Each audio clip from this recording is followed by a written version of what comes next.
Better is a dry piece of toast than a house with a feast full of conflict.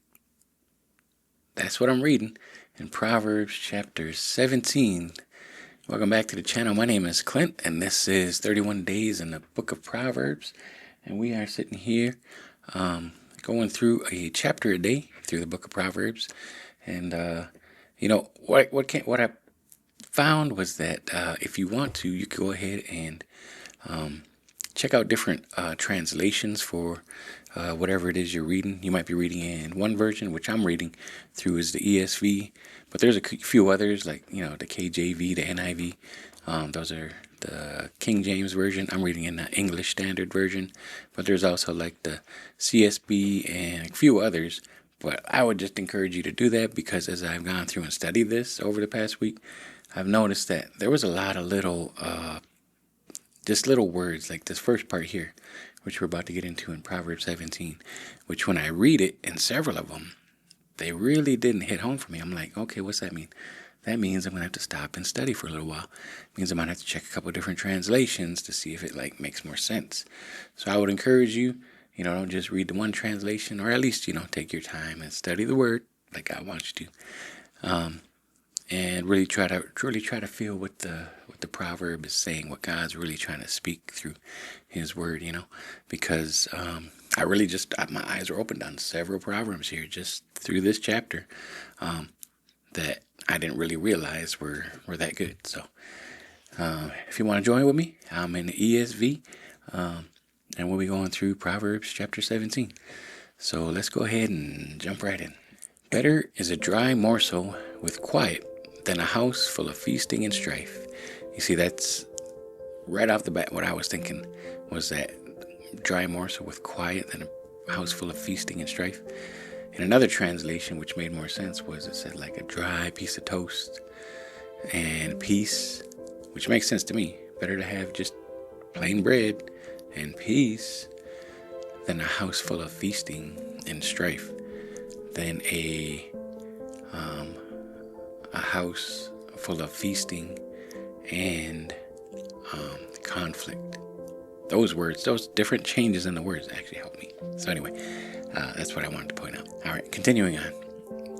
A servant who deals wisely will rule over a son who acts shamefully, and will share the inheritance as one of the brothers. The crucible is for silver, and the furnace is for gold, and the Lord tests hearts. That's another verse there that has a lot more deeper meaning. An evildoer listens to wicked lips, and the liar gives ear to a mischievous tongue. Whoever mocks the poor and insults his maker, he who is glad at calamity will not go unpunished. Grandchildren are the crown of the aged, and the glory of children is their fathers. Fine speech is not becoming of a fool, still less is false speech to a prince.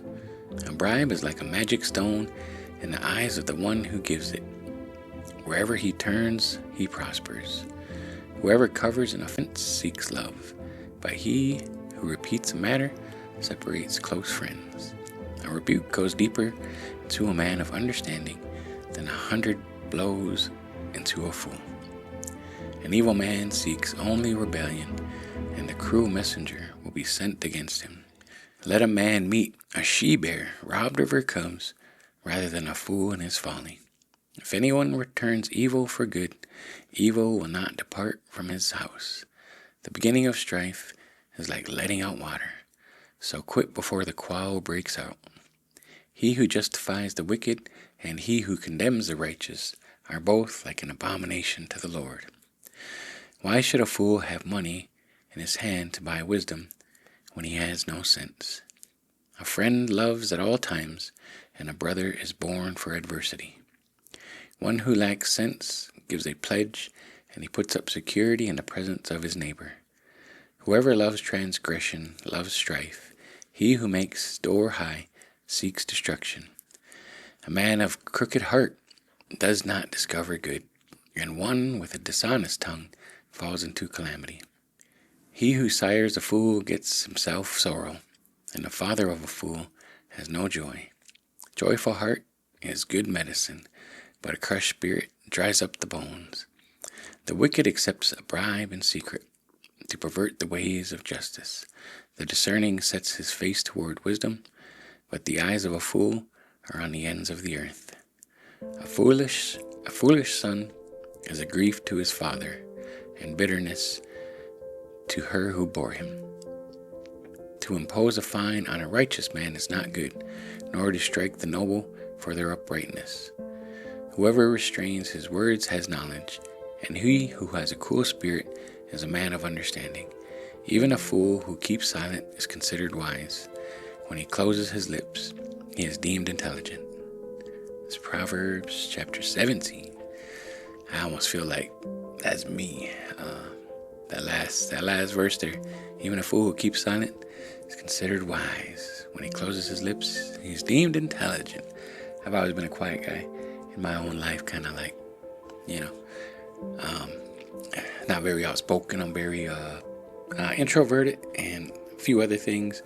But yeah, I just remember like being around friends and colleagues, different environments, a lot of people are talking, and then oftentimes they'll look at me and be like, oh, I wonder what Clint's got to say. He looks like he's really wise over there. What do you got to say for us, Clint? And I'd be like, you want me to open my mouth? I'll say something dumb. But yeah, interesting Proverbs for day 17 here. So hope you enjoyed that. If you did, leave a like and subscribe.